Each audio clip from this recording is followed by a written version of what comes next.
There are a number of learning processes and principles that are characteristic of learning organizations. Employees are free to create, share, and apply new knowledge. They are asked to keep up with the latest trends in the industry and share that knowledge with their colleagues and their own managers and leaders.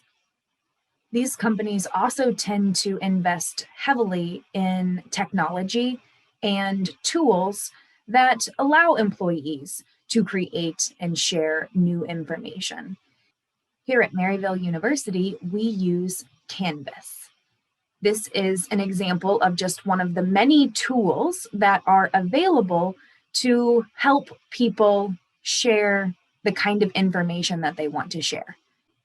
Employees, managers, and other decision makers are taught how to use these tools. They are encouraged to use them, and in some instances, they may be part of the employees' actual job descriptions. Their performance reviews may include measures of the extent to which they use the learning management, the knowledge management tools.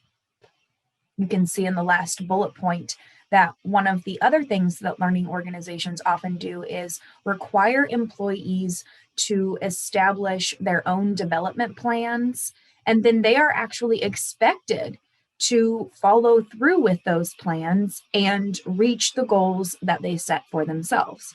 In other companies, development plans are more of an optional part of the job.